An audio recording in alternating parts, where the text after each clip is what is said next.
Good morning, everybody, and welcome back. We are here for an exciting conversation with Prescott McCarthy. The name of today's talk is Festival Dreams, Transforming Real-World Tiny Towns, aka Making Magic from Nothing in the Middle of Nowhere. And I'm pretty sure, Prescott, you're gonna say that there's a lot of things that go into making the magic. Thank you for taking time with us this morning. And thank you for taking us all on a journey. Where are we right now? What's up, Simon? Yeah, we're just here in my backyard in beautiful Monroe, Utah. Feeding the pigs. Carol and Sprout, they're doing well. I bet this is the first time today we've had pigs on a Zoom meeting. It's pretty great. I think 100% it's a first. So Prescott and I first met some years back when I was producing music festivals, and one of the key elements to creating culture at the festivals and really creating an interesting environment is large-scale installation art. And I think it was Electric Forest, right, where we first met? Yes, it was. Yeah. In the woods in Michigan. And you were what were you building for that one? That year in particular, we were building a speakeasy saloon, and it was the Globe Theater that year, so it was like a vaudeville theater. And of course, where we met involved multiple secret trap doors into back rooms and speakeasies and all the mystery and magic that comes along with that type of thing. Yeah, I think if I recall correctly, I was guest bartending with water for a minute, right? Yeah. I think the exact details were Lauryn Hill walked into the space. I said to her and her 300-pound bodyguards, "Go through that door. Trust me, it's awesome." And she said, "Okay," and looked at them, and they approved. And she walked through our 5-door speakeasy back into the room where you were bartending behind the bar. And your wife was in there as well, because she, from what I remember, came to Electric Forest to see Lauryn Hill, and they walked into the space, and you gave me your business card and said, "Let's do it again sometime." And then why don't you share a little bit about how you got started doing festival installation art and a little bit of the Prescott McCarthy origin story? Yeah. So for the story that we're about to get into today and what I'm up to, it is helpful to understand where I started with all this was in festivals. Like so many. 2008, I went to Burning Man, and my life was changed forever. I said, I want more of this, and so I, with a group of people, started building art installations, experiential environments at music festivals, and did that for 13 years. Which basically looks like, a festival says, here's a bunch of money, make something awesome, and we get to use complete creativity to build a space for people to enjoy for, 4 days of a weekend, which is essentially festivals are creating utopian societies at the outskirts of the middle of nowhere for weekends. And that's amazing, and that's beautiful, and there's so much learning that came along with how you do that and how you create a societal structure around creativity and art and culture and togetherness and community. But then after 4 days, you have to tear it all down, and that model doesn't seem to be very sustainable in the long run. So that led me through 10 years of doing that to buying a permanent property out in Southern California. Yeah, I don't want to tear it down in 4 days. Let's see what we can do if you can keep it up. I think that was always the intent, right? With festivals, we would try to get people to imagine this utopian existence and hope that not only would they have this magical experience where art and creativity and music were really the cornerstones, and have this experience with finding new friends, meeting people from around the world, and having these experiences. But it was always like, okay, Sunday night rolls around, Monday morning, and then you're back in traffic, back to the job, trying to figure out how to scrape together the money for the next show. So you can kind of regain that feeling, and you really took that and decided to apply it in the real world. Yeah. Yeah. And for me, festivals, it was my day job. It was going to Burning Man and saying, oh, this is all that I want to do. And pretty much immediately shifting into, with a collective, with a couple different collectives of awesome people saying, this is what we want to do. And living a life where from, all summer long, kind of carny style, it was going. And the festival experience is amazing. And for those of you, this is a music event. Many of you have been to festivals and understand. And you've been for the 4 days or the couple days of Coachella, but until you go and you spend 2 weeks there with a tribe, a community of awesome builders and makers, and everybody there is building utopia alongside each other for 2 weeks, like that's the magic. That is the best part. It is so thrilling and fulfilling. And then 40,000 people show up and you're like, overload. Oh my goodness, it's crazy. But there's something to that magic that is just, for those who know, you totally know. And there's people listening now that totally know. And for everybody else, just trust us. It's fantastic. And right now, especially with COVID, festivals are done for the time being. So it's actually now not just a nice addition. It's like, okay, well, now what do we do with that energy and inertia and knowledge? Can we now implement this into society in a way that brings those skills into reality? And your first implementation of that was high-low, right? And why don't you kind of tell us how you found Landers, which is close to Joshua Tree. Why there? So we were so we started everything in Utah, and my collective, it was the Jank Stars at the time. We bought land and we were doing our projects based out of Utah. Then we moved to Los Angeles, and that was where we started the Imagination, which was our next kind of collective group of festival art builders. And so I was in Los Angeles, and I had heard rumors of this place called Joshua Tree, and I thought it was interesting. I went and checked it out, and after talking to a couple people, Landers appealed to me even more. It's Joshua Tree's redheaded, stepsister that doesn't shave her armpits and is kind of thrown to the wayside, and nobody cares, and it's not as exclusive, and it's bottom of the barrel kind of, so to speak. And that's the type of project that really inspires me is, if we want to reset the model, like go to ground zero, go to the bottom and start to beautify that. And so Landers was that for me. And we went out there, and not only in Landers, I found probably the worst project you could find in Landers, which was a 5-acre hoarder landfill covered in trash. You couldn't see the sand. And, my wife and I saw it and basically fell in love. I mean, we accepted it was going to be a crazy project, and we were willing to take it on. And it was kind of almost humorous. It was like, of course, this is the project we're going to take on, is complete beautification.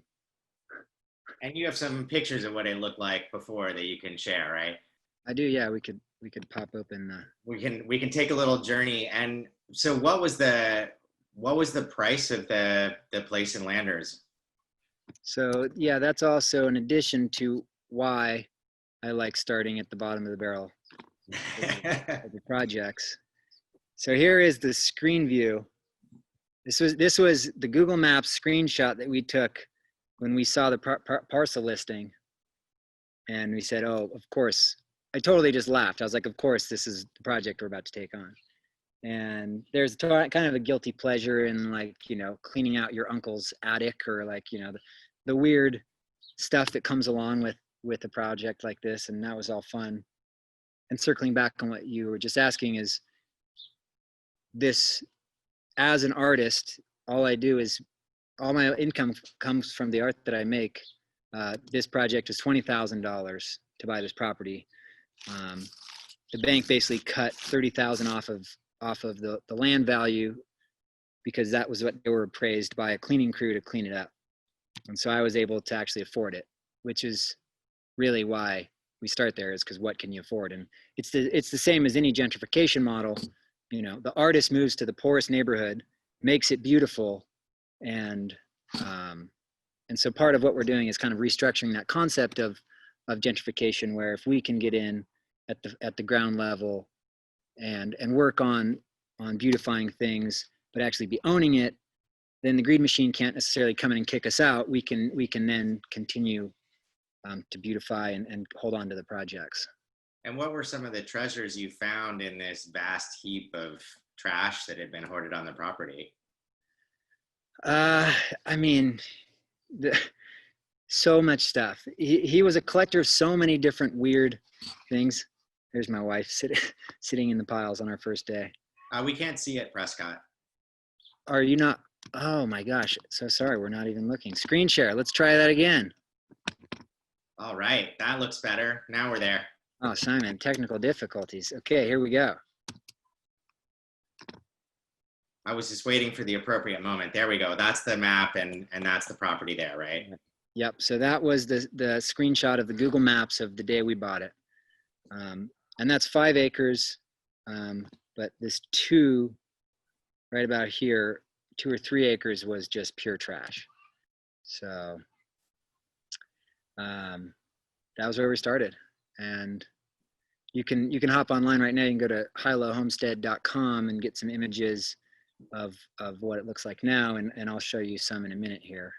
And what was your vision when you kind of walked up? Did you know what you wanted to do, or how did it evolve as an art project for you? Yeah, it was pretty. It's everything that I've done up till now. It's really just, kind of flow state, being guided, listening to the project, listening to the space and the environment. And it was really interesting that within the first 2 months, I'd say, of buying this property, all of the concepts that are now in place were laid out, starting from shipping container studio that's off here to the left. This trailer, can you guys see my mouse? Yes. So this trailer, within the first month, walking into this place, I knew this was going to be Giant Rock Radio. This was going to be our community radio station. And this fall, we'll be going live with community radio. It's no longer in this trailer because it ended up deteriorating beyond repair. And a local friend, Philip Brown, ended up giving us a new trailer that's in great condition for the project. But it all just kind of came to be pretty obvious just in listening to the land and kind of inherently, being present and ready for what was to come. And so, like I said, within those first 2 months, all the projects that are now actually being executed kind of came to be. So there's TVs and typewriters and bicycles and all kinds of stuff, right? Yeah. And I think one of the things we've talked about is the county wasn't very welcoming to you when you first rolled in, right? Yep. So this Michael Kraft was the previous owner. It got repossessed by the bank. He ended up getting moved out to a motel. He died. I got it from the bank. He'd been getting citations for 12 years on this property, never paid a single one of them. And so when I bought the land, I didn't receive those old citations, but within 6 months, the citation officer came out and said, "Oh, you have trash on your property, inoperable vehicles. Here's the first set of fines." And so for the course of 2.5 to 3 years, they'd come back every few months and give me a new set of fines that increase in price every time. So while I was out here by myself, no budget, no work crew, a couple friends helping me here and there, cleaning all of this trash. I mean, it was my true Mr. Miyagi story. It was my wax on, wax off for years of setting a foundation that has kind of set me up for where we have come to today. But in that course of 2 years, I've paid thousands of dollars in fines for beautifying this property. And no good deed goes unpunished, right? That's right. And that's a whole deeper saga that we don't even have to go into, involving, And so the county coming in, making us tear off an illegal portion of our house 3 months before our daughter was born. Long story short, it's all going to come full circle. I've documented this entire project, and I'm going to go in, talk to the higher ups in the county that aren't just drones in the system, and see if we can actually change some laws or some bylaws, or just restructure the concept that San Bernardino, the multi-million person metropolis, is who controls the rules in our dirt road town in the middle of the Mojave Desert. And that, at its core is a flaw. Localization is core in all of this moving forward. And so this is a great jumping point for the dialogue to begin. And in terms of your vision for the property, so you mentioned Giant Rock Radio. What were the other things that you wanted to do to change it from how it was when you found it and where it is now?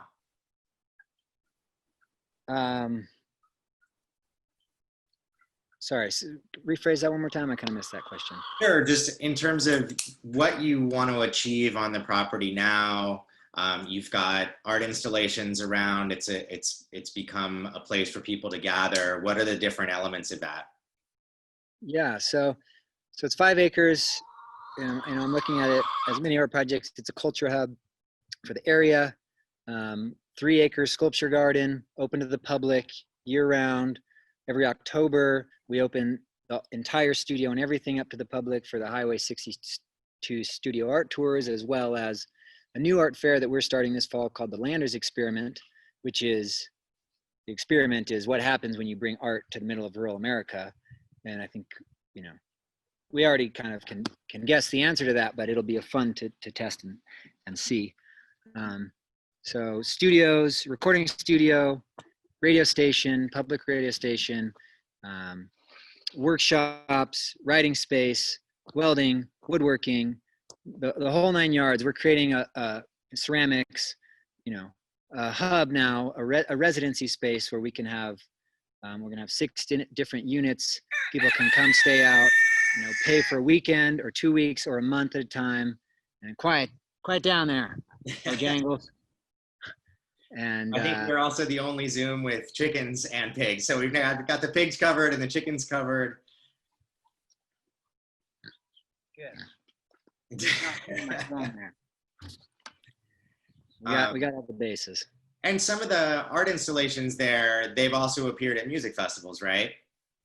Yep. So I restructured the way that I was doing the festival model, which was, when I realized you would tear these things down in 4 days and they go into storage, or they just, so much of it gets thrown away, is as soon as I bought Hilo, I had a place now where the lot could live. So from 2016 on, the dozen or so festivals that I did as I was in transition and moving out of the festival world, they'd say, hey, we want you to build something great. And I'd say, what do I want on the property? Oh, I want a 16-foot tall Asian pagoda. Oh, I want this sculpture, this installation. And that's what I would pitch to them. I'd say, this is what I want to build. They'd say, great, give me the budget. I'd build it at a festival and then bring it home. And now it lives on our land permanently. So I kind of restructured the festival model in a way that it could work for me in the long-term vision as an interim until moving forward. And I think it still can and should work that way for everybody. And do you expect to open the property to the public? Do you see yourself charging admission later or renting it out? Where are you headed? So there's kind of 2 sections. 2 acres is fenced in, it's private. It'll be the residency space where you can book it and come and just make your craft for weeks. There's gonna be workshops. Some are a day long, some are weekends, up to a 7-day intensive where we bury everybody's phones in a box in the desert on day 1. And it's a 7-day, immersive, full creative, intuitive creativity workshop school, basically. We're starting schools in many of these places. And then outside of that fenced in area is 3 acres of the sculpture garden, which will be open to the public year round.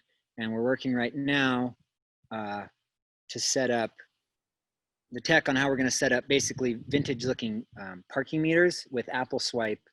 And so you can donate, and then you can also activate light, sound, music on the installations, for a minute at a time per swipe type of thing. So figuring out models to where we can be, creating a return, but really that's not even what it's about. It's about just creating art and people to come experience it. And you've also made an effort to build the community in other ways outside of the confines of this particular property, right? Yep. Mika and I have been on the Landers Association board. We're part of the 5 board members, which once we had a baby, that actually kind of got a lot harder. So we stepped down from that position. But And then Yeah, there's the coffee shop too, right? And then the yeah. trading So, company. yep, Hilo was our hub. It's the first step we did. From there, we branched out, and oh hey, oh hey. Another special guest. Um, so yeah, so after we got Hilo, then we opened Moon Trading Company, which is a boutique gallery, a place where we can now sell the wares and art and craft of local makers. And then next door to that, with our friend Linus, opened a coffee shop, and we helped to consult and open the shop to make that a functioning space. And so you kind of branch out from there is just one by one implementing hubs in spaces where the community can grow, and we can become more tight knit and connected. And the next step beyond that is working on green energy power grid, monetary systems, localized government, food production, food distribution, food manufacturing. All that is kind of in the works over the years to come. But the intro is starting the heartbeat of culture and creativity. And are you hoping that other people, that you're creating a place, the core of a place that's attractive enough to start pulling people from other places and how inspire them to come and be your neighbors? Big time. Yep, absolutely. So the model works two ways. A, create hub space, create opportunities for the local demographic that's been here for long years. It's not about kicking out, it's about integrating. It's never going to be like an us and them model. It's not, oh, we don't want everyone to be, oh, so and so the liberals are moving in and they're ruining the place, or that's a common NIMBY, not in my backyard, right? We don't want that to happen. It's coming in, integrating, creating the systems for the local communities that are existing in these rural towns, but also creating hubs that can diversify culture by bringing in more like-minded people ready to move out of a city, move out from wherever they are, focus on their art, focus on their craft, or whatever it is that they haven't been able to fully dive into, and live in these communities and add diversified culture.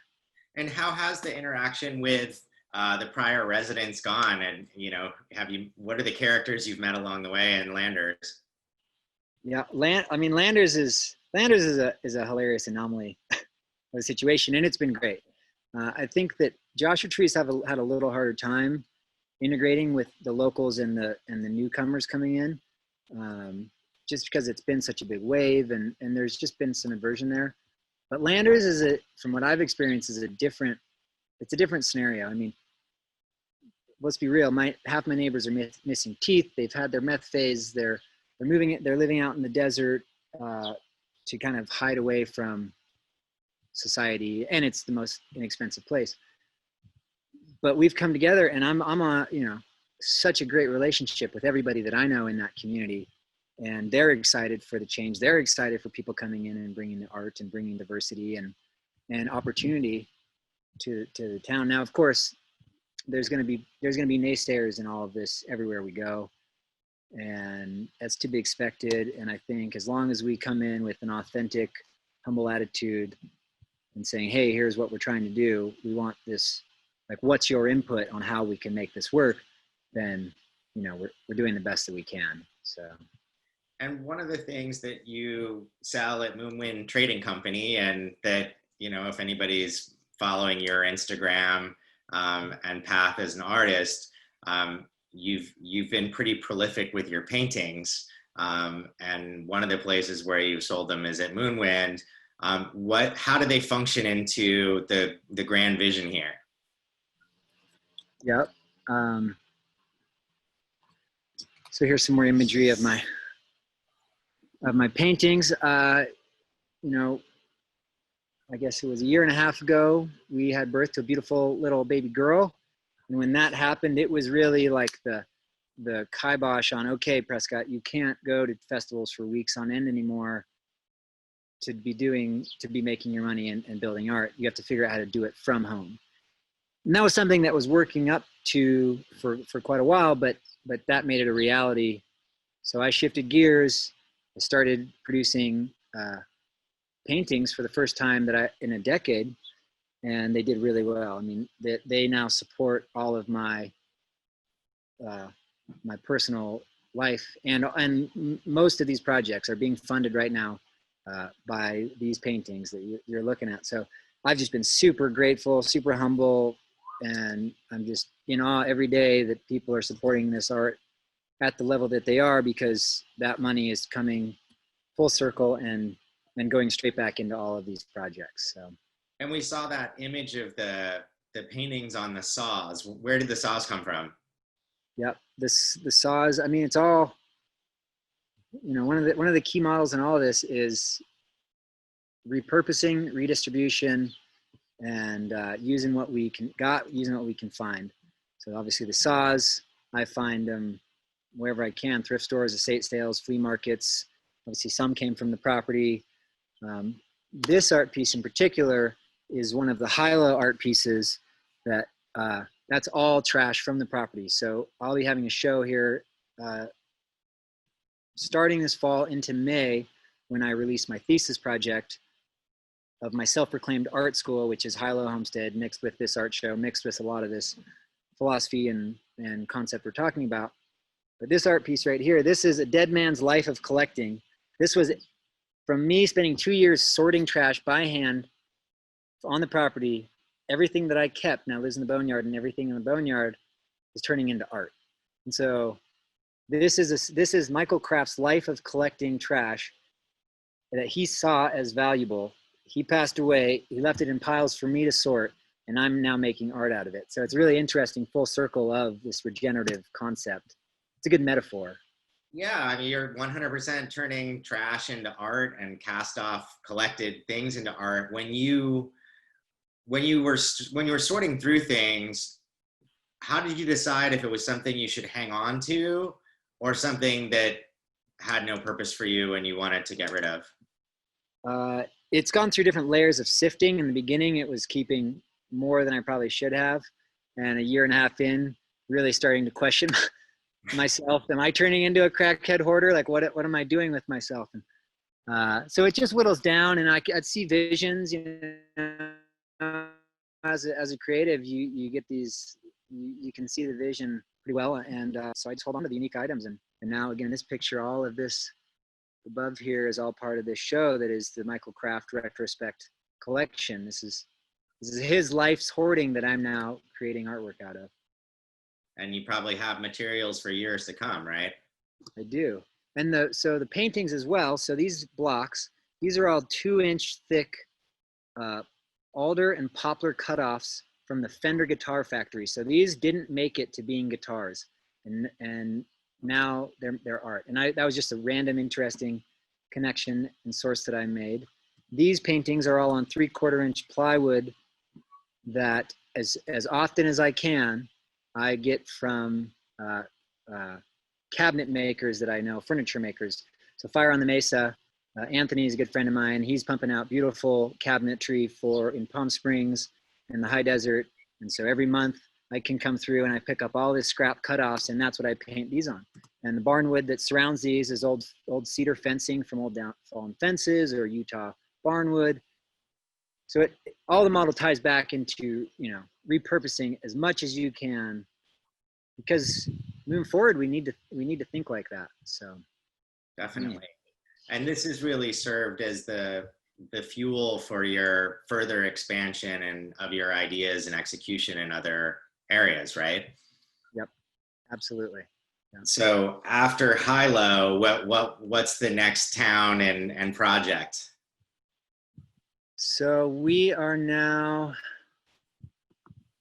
we really, there was 2 things that triggered us heading back to Utah, which is home. The first of which being the county. Being so fed up with having to deal with the county, we said, well, why are we fighting against the grain? Let's try somewhere that's going to be easier. The second being our family's here in Utah, and then we had a daughter. And we knew that we wanted to raise a daughter somewhere a little bit more hospitable than the Mojave Desert. So we headed east and staked claim in the next town over called Monroe, Utah. That's where we're today. That's where I'm zooming from now. And we bought this building in 2018, November. We picked And this up. what's the history on this one? This building is the original Mercantile from 1879, right here on Main and Center in Monroe, Utah. So there's great stories about you could come in here and trade your corn for your beans and the eggs, and if you didn't have cash, you could. And this was the hub. This was the space in 1879. This was it, and it sat derelict for probably 40 plus years now, and it was on its way to being demolished. If we hadn't come in, this is what it looks like now. In the works anyways. When we came in, there was 10 inches of sag in the center of this building. I mean, it was set for demo. They were going to tear this apart if somebody else had purchased it. So we were able to buy it for $40,000. Full disclosure. That's the beautiful thing about rural America is there's opportunities that don't quite exist in cities. And it's the same thing about that artist model. When you don't have money, you find the places that you can afford to do what you want to do. And so, we had fire damage, water damage. We came in and did a pretty serious reconstruction all last summer to get this thing back up to shape. And now we've got subflooring in. You'd never know any of this looked like it. And we're at framing, drywall, plumbing, electric. And by next summer, we'll be opening Soulshine Cafe, Monroe's version of our culture hub space. Cafe, gallery, community workshops, classes.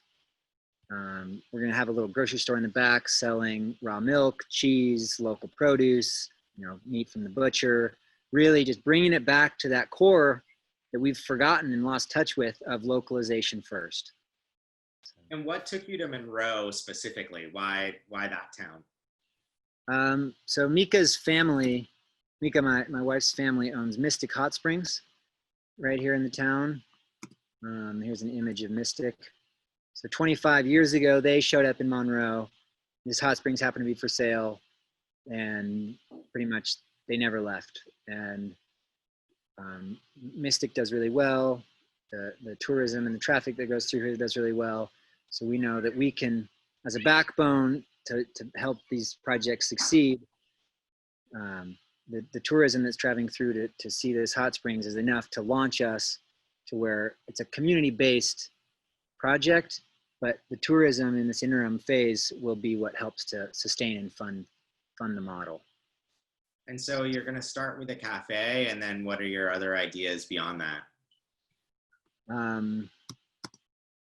So, yep, first step, we purchased the cafe, the Mercantile, opening the cafe. Upstairs will be a mixed-use space where we do short-term rentals, but also we have 1,000 square feet available for after-school programs, kids classes, art workshops, just a community space. And then down the line, Mika's dad on the other end of town bought a 15,000 square foot creamery, the original creamery from the early 1900s. So there's the potential there for maker space, again, gallery, restaurants, indoor year-round farmers market. The potential is endless.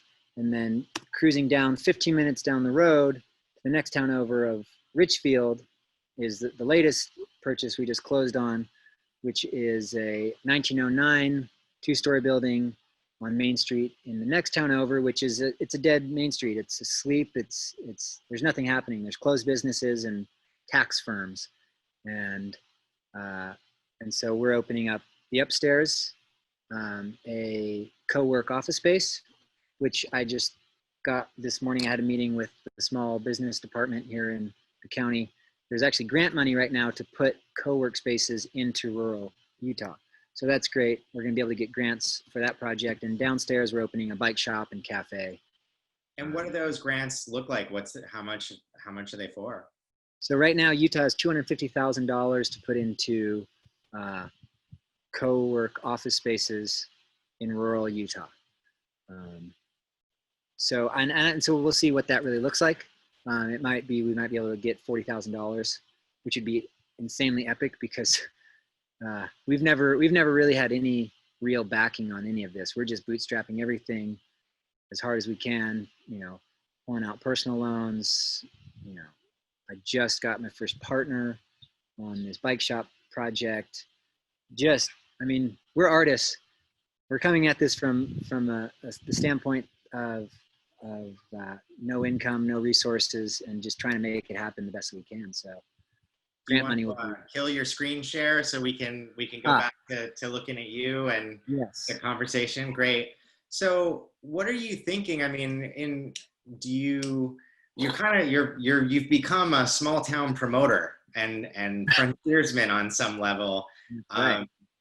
If you were to look down the road, let's say 10 years, what's your vision for these communities? So if we fast track 10 years, it'll be really interesting to look back when the bigger picture. So this is the first time I've spoken about this publicly, and I've restrained because until it's actually happening, the amount of naysaying is going to be pretty large. People just go, "Oh, you can't do that. It's not going to work." So, and from so many different levels, I've just held off on this until now. I feel like the time's actually ready. We have projects in place. In 10 years, when we look back, we're going to go, "Oh my gosh, this was so great. Like, it's so obvious now, and it's fully successful, and the models are implemented and working." And I'd say within 10 years, we have our hub set up, which has brought, industry and togetherness, unity to the community. We've brought in diversified culture, so people from elsewhere will have moved here, and now it won't be a 100% rural, right-wing, Republican, closed-minded bigot society. Not saying that there's anything wrong with that. I think that the bigotry and the closed-minded, that's an issue. The political stance, the religious stance, that's great. We should all support what we all want to believe in both ways. And so, right now, when we get the lashback of "go back to California, you liberal faggot," we hear these words sometimes. I come back at it with, I'm not a Democrat.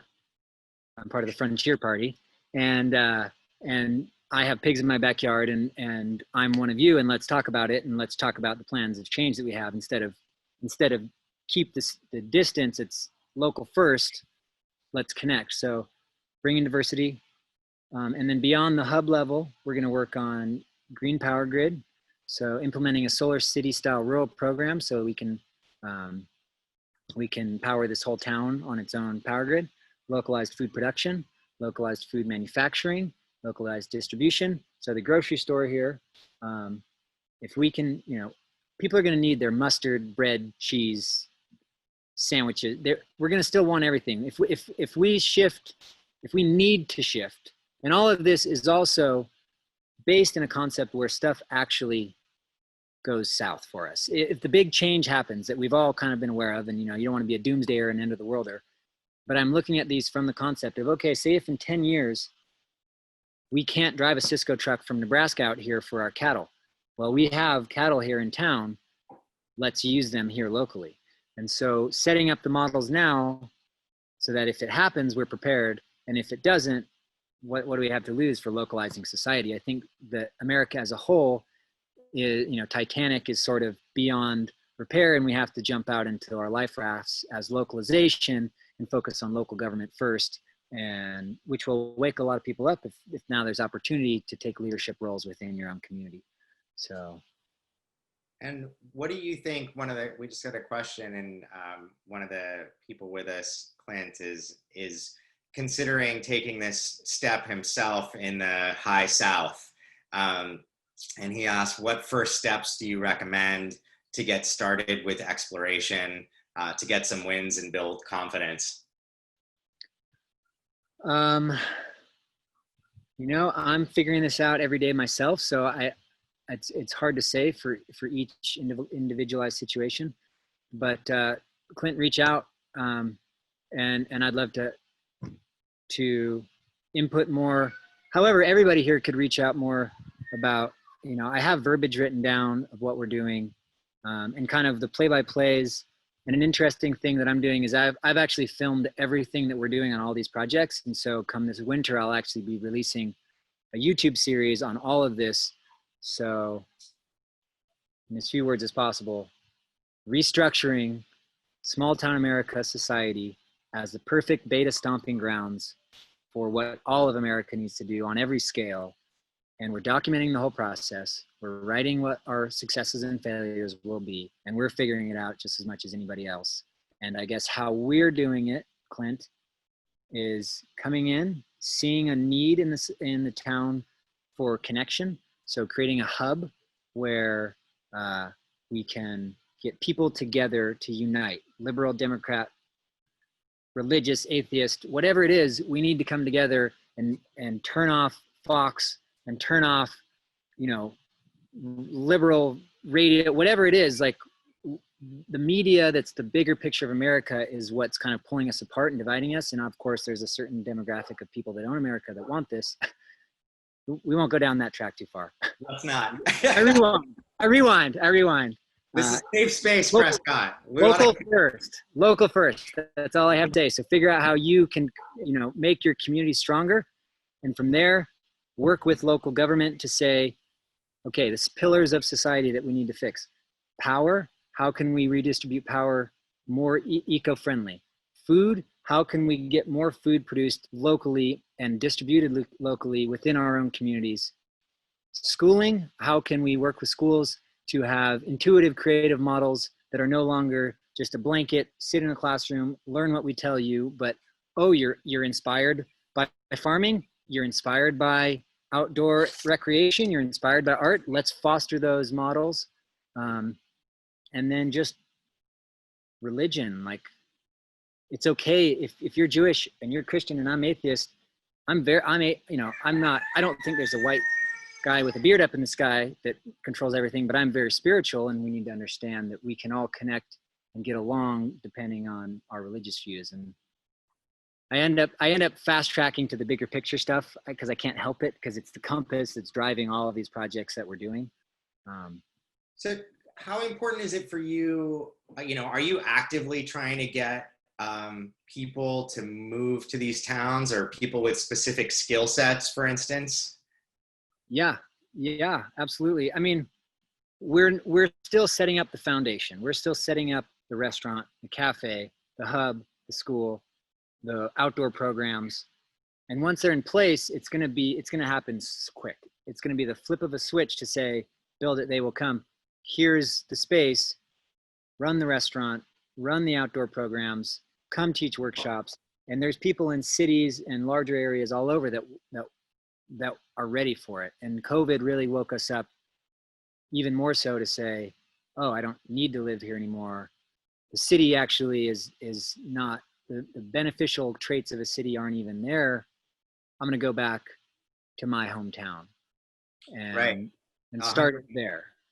And just because you brought it up, and it's part of what, why we built this conversation and summit in Monroe, is anybody wearing masks? Like, what's the COVID scenario in town right now? Nobody's wearing masks until like this week.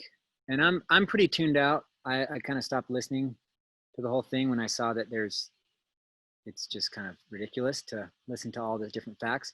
But I think in this past week, maybe Utah had a surge or something. So everybody's been very respectful in this past week. But recently, it was pretty anti-masks are a bad thing. But. And when, I think it's important, you and I have talked about my skill sets, words and writing, and, getting people to do things and bringing deals together. And, I have such admiration for what you've taught yourself and been able to accomplish in terms of, your self-guided school. When you started with High Low Ranch, how would you describe your experience in renovating homes? Yeah, zero experience. So So all of this, and back to Clint's question, is of how is every step of this, there was not a clear answer. And from the day one of buying a hoarder landfill in the middle of the Mojave Desert and committing $20,000 into saying, okay, I'm going to make a beautiful art retreat ranch, you don't know how you do it. But when you step off the ledge into the unknown, the universe always provides. And every step of this, it just keeps transpiring. And right now, we can't look back and say, look how well this has all succeeded. It's all still future concepts. And some people listening might say, oh, this is cute and silly, but it's kind of out there and crazy. But in another 5 years, so many of these answers are just going to reveal themselves and become easy. How we get people into this town to diversify, it's just going to happen. Each step of the way just sort of has opened up because the universe wants this, is the way that I look at it. And we are vessels pulling in these concepts from the forms. And when you produce them, ideas want to be birthed into reality. And so they just keep revealing themselves. I think what is so interesting about what you're doing, if on reality TV now, right, it's all about, there are all these home renovations, right? And it's like, you see all these couples and people who are buying property that's derelict and bringing it back and flipping it, or maybe they're living in it. And yet there's this huge gap. And it's also this gap in education, right? About how do you change your town for the better? How do you change your city for the better? And there's really no, there's no equivalent programming for, I want to change my city. How do I become the mayor of a small town and create that, create that energy.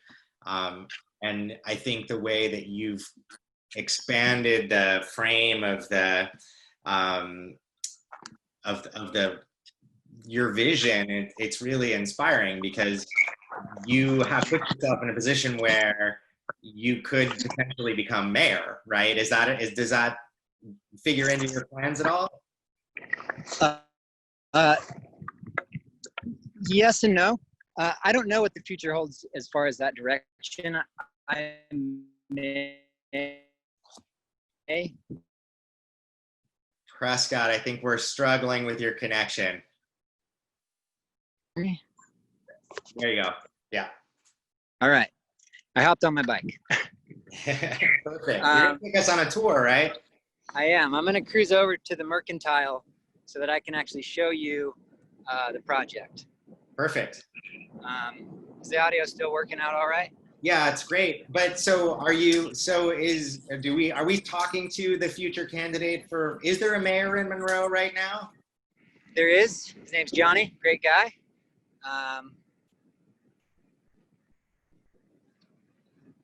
For myself personally, it will depend on when we get down the road, if I need a position of power like that to actually make the influences happen. If I don't actually need to be a mayor, then I don't want to be. I don't need to be tied in to all the extra that comes with having a position of power like that, where if I can stay a light unit and not have to talk about shaking hands and kissing babies, but I can kind of be the backbone of helping this stuff happen, then I won't. But if it comes to be that it needs that power so I can have a voting ability in making this shift happen, then I will. And so you mentioned him on a first name basis. You talk to him? Oh yeah, yep. City building. I mean, Monroe's 2,000 people, and the city building's next door to the Mercantile. We're on first name basis with the mayor and all the board of Monroe City, and yeah. And how has their response been to your arrival and your vision? They're excited. They're welcoming it. I haven't, because I'd say I've told you guys more now than the mayor may actually know. and that's because in setting the foundation, I like to do things instead of talk about them. And when you talk about this big picture, it's kind of out there. I mean, it's pretty expansive. So we're setting up proof of concepts. Once the cafe is open and executed, then I can say, okay, guys, now it's time to work on the power grid. I want to get us 100% on solar. And that conversation can happen next. But first, we're just setting up the foundation. Right. That's smart. I mean, that's how it's a lot. You have a position of power to when you've got the foundation set and you've already got a resume of building things and bringing things back to life, right? You've done a service for the town. So not only did we get the chickens and pigs today, we're also going on a bike ride with Prescott. You know, it's a much more than your average Zoom interview conversation. Of course, you know, I expected no less from you. We're almost there, 1 block away.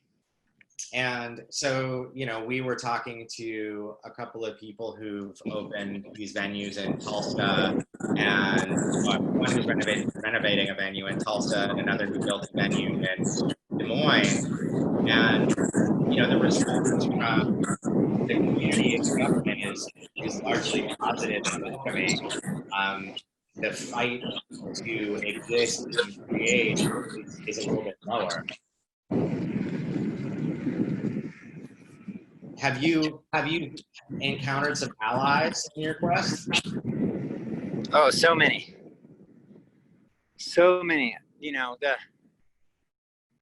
the tribe just grows. So if you actually want to go to the odysseysociety.org, it lays out the basis of the plan. The master umbrella of what I'm talking about, we're calling the Odyssey Society, the Odyssey Project. And I have met so many magic makers along the way for my whole life, really, that are all coming back into the fold to make this bigger picture happen. And some people I meet, and it's immediately, boom, they're part of the picture. And some people are coming back around that were friends from high school. So it's pretty exciting. Yeah, I mean, I think it's for people who are thinking about these kinds of ideas, visiting Prescott is always a pretty fun adventure. When I came out to Hilo, I ended up sleeping outside on a boat, on the deck of a boat on the property, watching the stars and meteors cross in the sky. It was pretty spectacular. That's right. So where are we? We're at the Mercantile? So we're here. We made it. We're at downtown Main Street, Monroe, Utah. This is it. That's the town. From there to there. So there's not even a one traffic light, huh? Nope, we don't even have one. And look, there's Johnny the mayor. Hey, Johnny. Doing good. And yeah, we're coming along. And so you did all the woodwork up there before you walk in. Maybe after. Yep, so all this front, I put on the new facade because it really helps to let people know there's something happening. And it's kind of my classic wood style, and it's all made from the 1800s flooring that we tore out of the upstairs. And then we came through and we had to remortar every brick across the whole building, 3 weeks in a boom lift, because the 150 years of rain had washed the mortar out. We have all new windows everywhere except for here. We're going to be putting those in hopefully next month. So you talked about a boom lift before you move on from that. Yeah. How did you start driving? We saw pictures of was it a bulldozer or a skip loader earlier on Hilo. Yeah. Do you just get in and drive those things, or how did you set up? To anybody listening, if you want to have a fantastic experience, go to your local hardware store and rent yourself a heavy machinery for a day and dig a big hole with it. It's the most gratifying feeling. Festivals taught me how to make how to drive boom lifts and heavy machinery. And it was actually an Insomniac event. It was Nocturnal Wonderland 2013. I walked into the boom lift yard and used my first one. So thanks for that, Simon. I see both a couple of former Insomniacs on here, maybe one current, Brian Parisi and Jeff Godfrey, who I know you know. Yeah, Jeff. So take us inside and kind of share the vision a little bit. We've got about 5 minutes left. I'm going to throw it out. If people want to ask questions, they can type them into the chat. But in the meantime, what's next here? Yeah, so here is Soulshine Cafe. We pressure washed back all the old plaster back to stone and restuccoed portion. We're going to leave some of this exposed. I mean, this is 1800s carved marks from hand carved limestone bricks. I mean, it's unbelievable. The wood, this was carried down from the mill on the mountain in a horse-drawn carriage. Every nail was hammered by hand. I mean, it's the heritage of this building is just insane. So we're going to highlight those, those special traits. It's the works. We got our kitchen back here. We're going to have the wall, cash wrap, bar stools. That's the basic stuff. You don't necessarily need to know that, other than that this will be the culture hub. Back here will be gallery, boutique, grocery store, raw milk, cheese, local bread. And do you feel like, so kind of tying it back into a little bit of your origin story with installation art at festivals, do you see some point where that world intersects with this one, or is producing a music event of some kind, whether it's, more on the hundreds of people or even bigger, is that part of where you want to go as well? Absolutely. Totally. And I think when I look at this, instead of going to a festival and building an art installation with a bunch of other people, this town is now the festival. This is an art. We started building saloons. The saloon was our installation at festivals. That's what got us to Electric Forest. And it looked like a facade of what this building is. So it's just full circle. We're coming back. We're doing it in a normal society. And once we get it built, we're totally going to have the festival.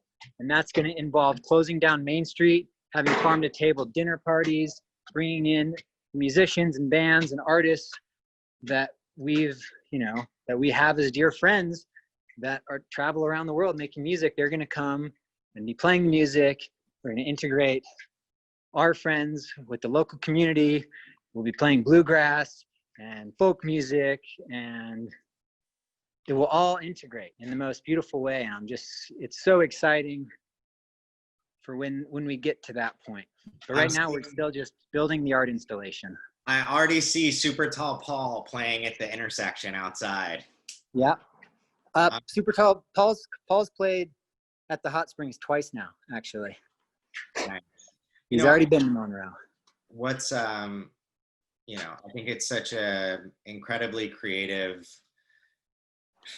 exercise, Prescott, taking what you've learned from music festivals, and we learned how to build cities, right? And we learned how to build them with different priorities, where it was art and music first, and for you to take that and reverse engineer a town applying those principles, I think it's going to be really exciting to see where your journey takes us. And certainly looking forward to coming in and visiting the towns as they grow, maybe becoming a part of one myself. And I know that there are a lot of other people who are wondering what's next for them and reassessing their lives because of the restrictions of COVID. And certainly it looks like you're having a lot of fun making messes and then creating some beauty out of those messes. So I'm not in the slightest bit jealous, but I want to thank you for taking us on a tour of the town and your work and your journey. I think what you're doing is really special. There are a lot of other people who share that too, and your story is really inspiring, and hopefully some of those who've joined us today will take a leap themselves. Clint, I'm talking to you, and Prescott, if you want to add any last words, and we'll wrap up. Well, yeah, that was awesome. Thank you, Simon. This is my first time talking. This is my first time Zooming. So excuse me if I was, ranting or I don't know, whatever. It was great. Thank you. Many more to come. We saw pigs. We saw a chicken. We saw the mayor. We went on a bike ride. And while we're at it, I got to give a huge shout out to Mr. Chris Coleman here. Hi, everybody. He's pretty much Hey, GC Chris. in this project. And as the full circle goes, he ran the collective in Salt Lake. He had the warehouse. When I woke, so as we say, from the regular world into the festival world and beyond, it was his warehouse. So as these things come full circle in such a beautiful way, he's now helping on this next rendition where we bring it to society. Awesome. Prescott, thank you so much. We'll talk soon and we'll share the various websites for the projects and your art in the wrap-up email so everybody can check in on those. Yeah. Perfect. Awesome. All right. Thank you. Thanks, Time to Simon. get back to work, huh? Bye, everyone. All right, bye. Back to work.